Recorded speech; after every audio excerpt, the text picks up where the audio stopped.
Selamat pagi Bapak Ibu Saudara sekalian. Selamat datang dalam acara Sarapan Sabda bersama saya Pak Saparwan. Sarapan kita pagi hari ini diambil dari Yohanes pasal yang ke-8 mulai ayat 1 sampai dengan ayat yang ke-11 ya.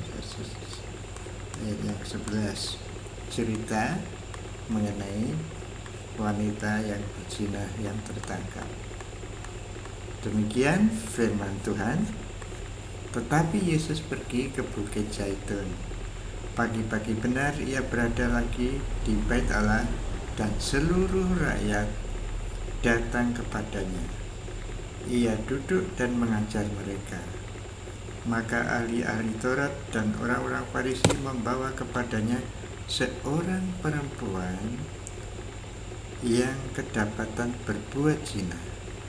Mereka menempatkan perempuan itu di tengah-tengah, lalu berkata kepada Yesus, "Rabi, perempuan ini tertangkap basah ketika ia sedang berbuat zina. Musa dalam hukum Taurat memerintahkan kita untuk melempari perempuan-perempuan yang demikian. Apakah pendapatmu tentang hal itu?"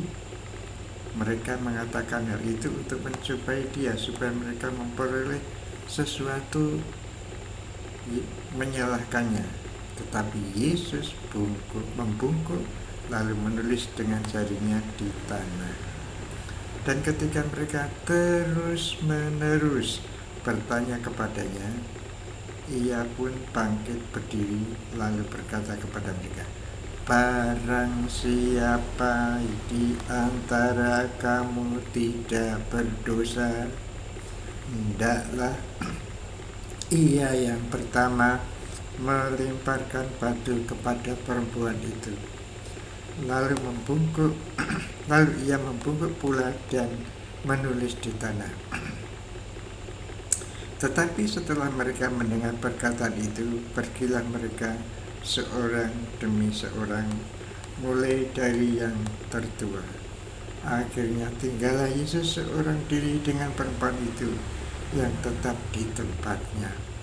Lalu Yesus bangkit berdiri dan berkata kepadanya, "Hei perempuan, di manakah mereka?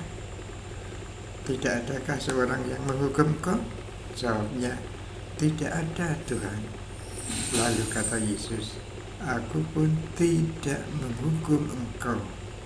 Pergilah dan jangan berbuat dosa lagi mulai dari sekarang." Nah, Bapak Ibu Saudara sekalian yang dikasih Tuhan Yesus, ini suatu pencobaan terhadap Tuhan Yesus. Bagaimana Tuhan Yesus menghakimi atau menghukum orang yang sedemikian itu. Adu kepintaran, karena ada kitab Musa yang menyatakan demikian. Dan menarik sekali, memang ini aneh. Maksud saya menariknya itu aneh, karena yang kalau berzina itu bisa dua orang ya, perempuan dan laki-laki ya, tapi laki-lakinya tidak ditangkap ini. Wah, nakal ini ya. Yang perempuan saja yang disalahkan ini, prianya tidak disalahkan. Ya, itulah orang Farisi atau orang Yahudi pada waktu itu.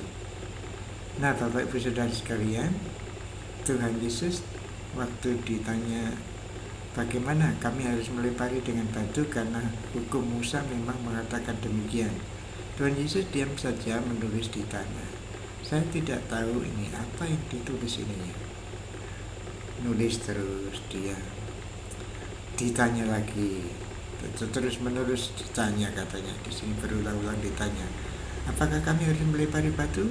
Nah, mungkin begitu pertanyaannya. Pokoknya terus menerus. Menurut hukum Musa harus dilempari batu. Nah, saya tidak tahu sekali lagi apa yang ditulis Tuhan Yesus. Jangan-jangan Yesus juga menulis 10 perintah Allah itu ya, 10 perintah Allah itu, dasar tita itunya. Misalnya ada jangan berzina, jangan mengingini istri orang lain, jangan Ya, jangan mengingini istri orang lain, mungkin tidak ditulis Cina seperti situ. Mungkin jangan mencuri, hormatilah orang tuamu. Saya katakan tidak urut tadi ya. Jangan-jangan menulis seperti itu, sehingga pada waktu melihat itu orang-orang meneliti dirinya sendiri, apakah dia tidak melakukan itu ya. Karena pertanyaannya kemudian sesudah itu Tuhan Yesus bertanya, barang siapa di antara kamu tidak berdosa. Jangan-jangan 10 hukum itu ditulis di tanah itu sehingga mereka seperti dikhotbahi, jangan ini, jangan itu, hormatilah orang tuamu. Nah, mereka kena sendiri hukum Taurat itu. Artinya mereka sadar bahwa mereka juga orang berdosa. Ini penting, sehingga tidak berhak untuk menghukum. Artinya kalau mau menghukum itu menuduh dirinya sendiri karena dia sendiri orang berdosa. Sedangkan Tuhan Yesus bertanya, barang siapa di antara kamu tidak berdosa. Jadi semuanya berdosa, mengaku seperti itu. Cuma mereka percaya kepada Tuhan Yesus itu masalah lain. Tapi rupanya ini sadar bahwa mereka orang berdosa. Sebetulnya ini tahap bagus ya, sadar bahwa dia orang berdosa lalu mengakuinya, datang kepada Tuhan Yesus sebagai Tuhan dan Juru Selamat. Nah, itulah mendapat hidup yang kekal. Tapi orang Farisi itu tidak demikian, mulai dari yang tua mundur satu persatu. Dan kemudian Tuhan Yesus bertanya kepada perempuan, di mana mereka? Tidak ada yang menghukum kau? Tidak ada, Tuhan, jawabnya. Lalu Tuhan Yesus, aku juga tidak menghukum. Tapi katanya, pergilah, jangan berbuat dosa yang sedemikian lagi, mulai dari sekarang. Jadi Bapak Ibu Saudara sekalian, bukan berarti Tuhan Yesus mengabaikan dosa, tetapi Tuhan Yesus memang mengampuni dosa, tetapi diharapkan kita tidak berdosa lagi, tidak berbuat dosa lagi. Dalam hal ini perempuan itu tidak berbuat dosa lagi. Nah, kita yang percaya kepada Tuhan Yesus Kristus memang bebas dari hukuman, seperti wanita tadi bebas dari hukuman dosa itu, hukuman zina itu. Bapak Ibu Saudara dan saya sudah bebas dari hukuman kekal. Jadi kita pasti bersama-sama Tuhan Yesus nanti. Pada waktu kita diadili Tuhan, kita tidak dihukum, tapi kita mendapatkan hidup yang kekal. Namun demikian, Tuhan Yesus mengharapkan kita tidak berbuat dosa lagi. Nah, bagaimana kehidupan Bapak Ibu Saudara selama ini? Pengalaman mengatakan bukan bahwa kita masih melakukan dosa. Nah, kita memang tidak dihukum 100% betul, tidak dihukum. Tapi sebagai anak-anak Allah, kita itu namanya didisiplin, itu Ibrani 13 ya. Kalau bukan anak asli itu, kalau hanya anak haram itu tidak disiplin, katanya itu gambaran saja. Tapi sebagai anak-anak Allah itu didisiplin. Artinya Bapak, Ibu, Saudara dan saya, kalau kita berbuat kesalahan, Tuhan mendisiplin kita supaya kita berjalan di jalan yang benar. Mari kita mohon kepada Tuhan supaya kita dijauhkan dari perbuatan dosa, pikiran dosa, tindakan dosa, omongan dosa. Kita dihindarkan diri itu.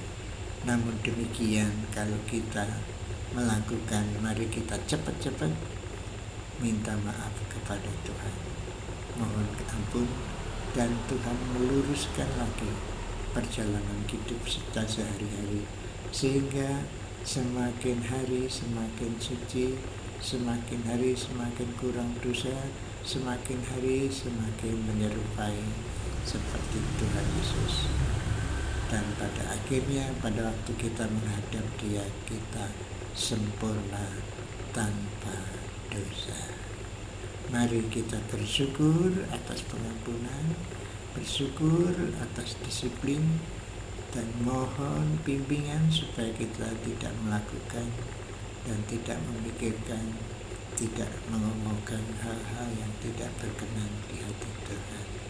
Mari hari ini kita berdoa. Tuhan Yesus, kami bersyukur atas hukuman yang sudah Tuhan lepaskan dari kami. Tapi kami Tuhan, dalam kehidupan kami sehari-hari, kami sering bertindak, berbicara, berpikir yang tidak menyenangkan hati-Mu. Hari ini kami mohon Tuhan membersihkan pikiran kami, sehingga tindakan dan percakapan kami mencerminkan kebenaran yang daripada-Mu. Ya Allah Roh Kudus, tolonglah kami. Terima kasih dalam nama Tuhan Yesus. Amin. Selamat berkarya Bapak Ibu Saudara sekalian. Tuhan Yesus memberkati Bapak Ibu Saudara dan saya. Amin.